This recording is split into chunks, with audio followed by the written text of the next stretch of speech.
Joining me now, Republican Senator Mike Lee of Utah. Senator Lee, welcome back to the show, sir. Thank you. Let me start with the president's decision here and this idea of negotiating back in. One of the reasons why three of your colleagues, while there wasn't any Republican that supported being in it, three of your colleagues in the Senate didn't want to get out. Saying, and I think Bob Corker, a Republican from Tennessee, said, look, there's really no obligation that comes from this accord. It doesn't require us to do anything. I think they may take a little time to assess whether pulling out makes sense now. What was the urgency of doing this now? Well, first of all, it does contemplate the Global Climate Fund, which involves sending tens of billions of U.S. dollars to cronyist interests controlled by the United Nations. There are a lot of people in the United States of America who aren't exactly comfortable with that. And in any event, it does contemplate a long-term framework, one in which the United States would be subject to targets long before many of the other member nations would be subject to them.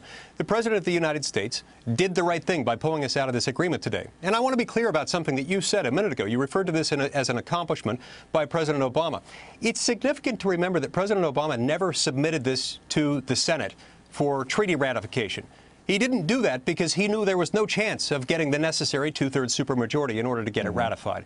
And so in that respect, this wasn't binding anyway. Right. It wasn't binding because it had never been ratified as a treaty, which it needed to be under the U.S. Constitution. Let me ask you this. Should there be rules of the road when it comes to emissions for the world to follow?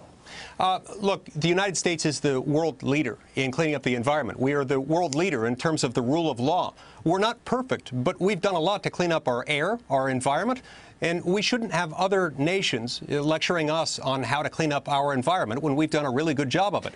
We have seen emissions rates go way down in terms of stationary sources like power plants and mobile sources like automobiles.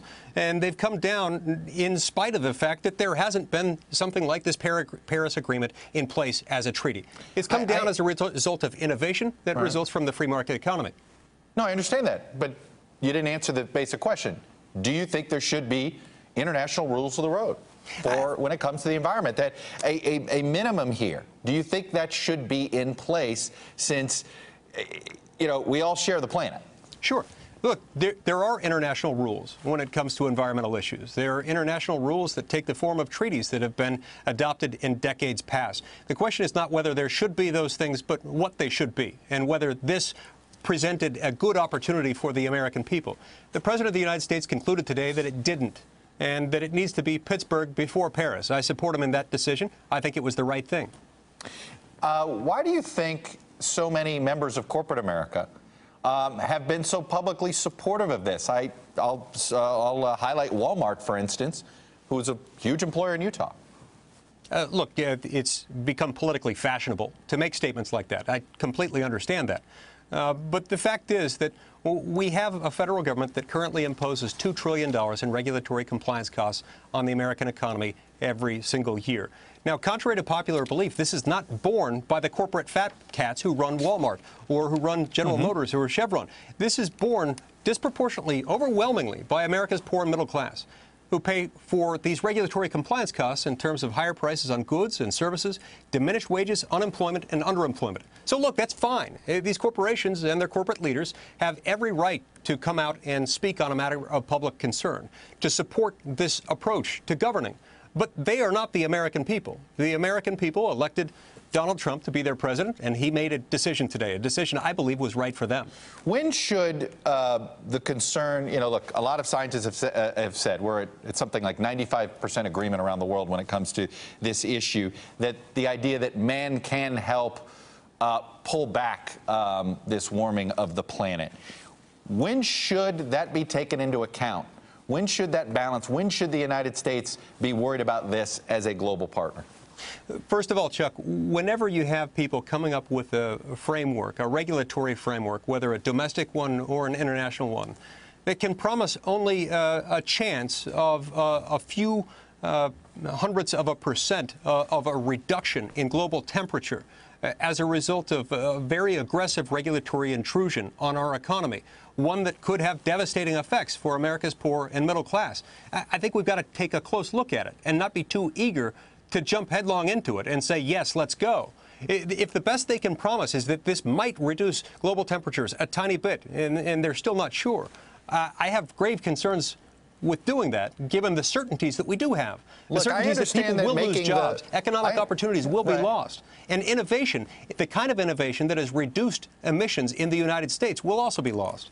Why poo-poo the temperature issue? I mean, this is a case where it doesn't sound like a lot, but when you read more about it, 1 degree is a lot. A half a degree is a lot. It is hundreds of years of progress, if you believe the science community on this one.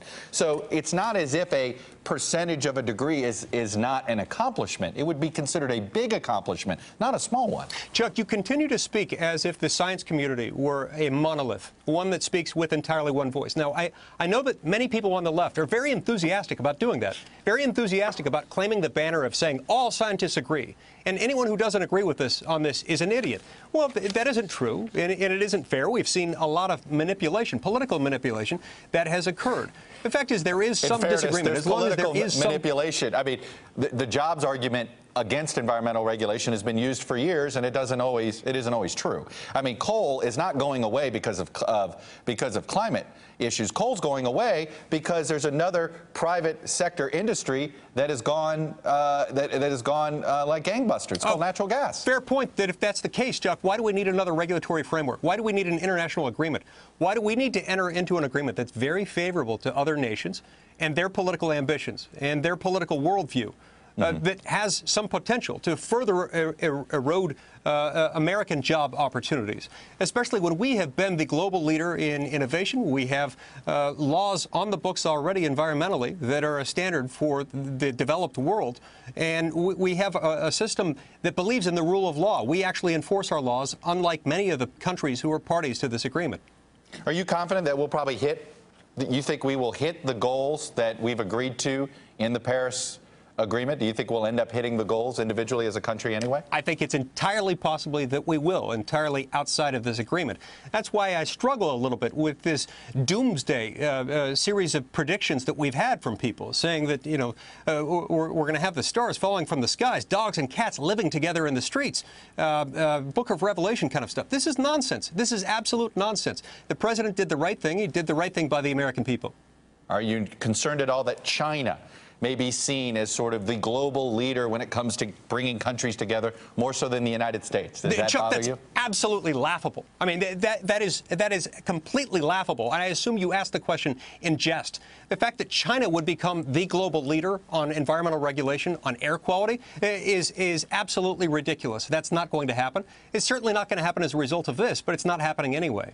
I ask many questions to many people that are in jest, but one thing I don't do is let people know which questions were meant in jest or not. Anyway. Very well said. Senator Mike Lee, Republican from Utah, who I always appreciate you coming on and sharing your views. Thank you, sir. Thank you. Hey there, I'm Chris Hayes from MSNBC. Thanks for watching MSNBC on YouTube. If you want to keep up to date with the videos we're putting out, you can click subscribe just below me or click over on this list to see lots of other great videos.